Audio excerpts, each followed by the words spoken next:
The Pynchon Risk, a focus from the conflict of mind, as featured in The Map is Indestructible by O.G. Rose. As discussed in Digressions by O.G. Rose as of 2025, assuming I don't change the title, helping elaborate on the Pynchon Risk, Harold Bloom writes about how the protagonist of The Crying of Lot 49, Oedipa, looks at a radio circuit she never thought about when she was younger and realizes how much could have been communicated to her had she just tried to figure it out. Suddenly she has a religious revelation and recognizes that everything is connected, that everything was organizing around her. And Oedipa is faced with a decision. Will she try to figure out what is behind the curtain of the world, connecting everything, or will she leave the curtain down, realizing that to lift it could be to start an endless quest with no guarantee of ever achieving the transcendent answer which she seeks? But what if the answer is achievable? What if it isn't? How can Oedipa know if she doesn't try? The Crying of Lot 49 never stops teaching you how to read it, but since the teaching is ambivalent, the reader is left in doubt about the how. If Oedipa tries at all, she may have to try forever to actually try. Otherwise, there could always be a road she could have explored, and hence there will always be room for speculation. And so Oedipa is pinned down to allude to Satra. Now that the idea has entered her mind, Oedipa can never return to a world where she is younger, quote-unquote, ignorant and able to live in peace. The historic moment of the loss of givens to the historic moment of indestructible maps. If she tries, she will easily know she is leaving the curtain down, per se. Without trying to lift it, she will not be able to return to her normal life without knowing what she is ignoring. She cannot return, only return, with the RE in parentheses. Forever now, even if she returns to life as if nothing happened, her life has been changed. For, at the very least, nothing happened, and she knows it. Randomly and suddenly, she was struck by revelation, and forever, without warning, she has perhaps lost the peace of ignorance, all because of a glimmer of possible truth that tempts her to step into an endless array of threads that may never connect. Maybe the patterns add up, maybe not. Maybe it's best to forget about it, maybe not. Perhaps behind the curtain there is a 1, perhaps a 0. And if there's a 0, we never experience nothing, and hence always have space in which to imagine there will be a 1 deeper, in and further down the path. Stuck, continuing. And if there is a 1, eventually, there is no guarantee we will have the capacity to recognize it.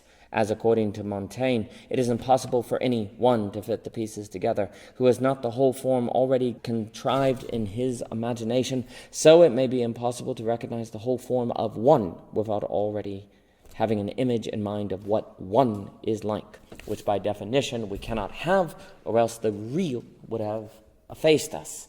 Hence, before one, we may not see it, stuck, continuing, no exit. To risk getting stuck, the Pynchon Risk.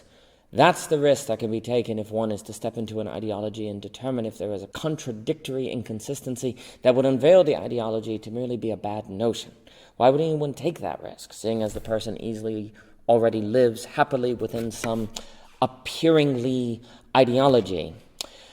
Why not just dismiss the ideology as false and live? We'll never convince people to leave a false ideology, but who cares? Live. We can just know maps are indestructible. Isn't that enough? Sure, but what about others? And what if others generate a deadly ideology? Then it's valid to think the ideology must be stopped, to do of which one must step into the ideology and take the Pynchon Risk, or perhaps erase everyone who ascribes to the ideology, which will likely backfire.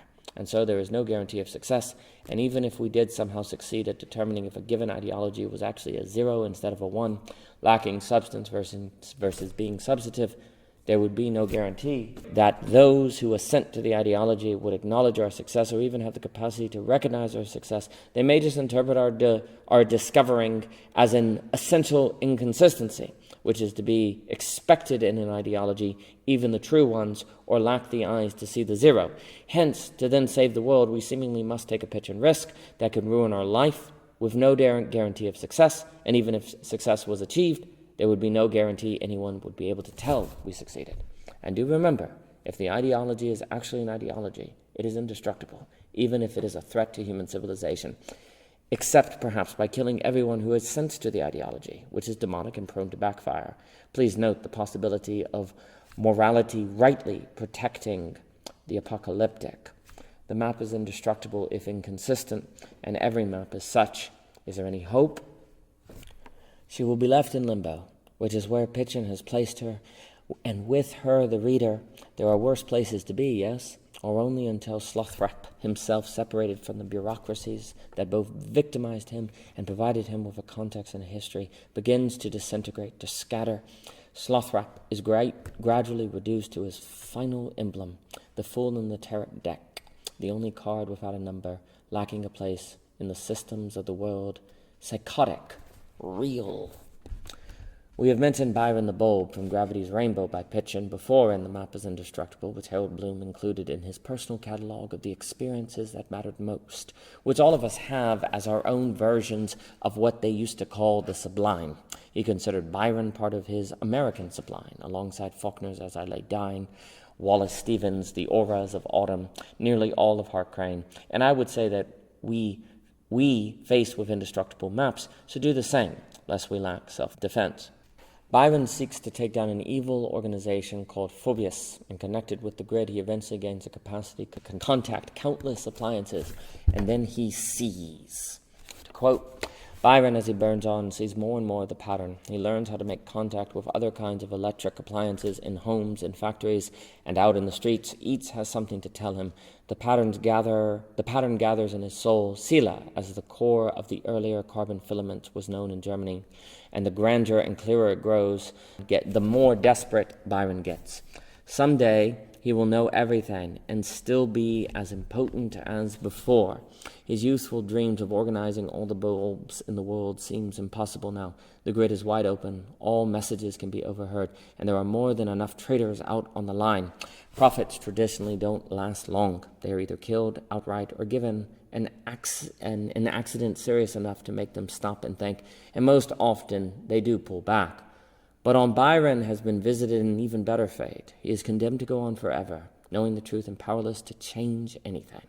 No longer will he seek to get off the wheel. His anger and frustration will grow without limit, and he will find himself, poor, perverse bulb, enjoying it.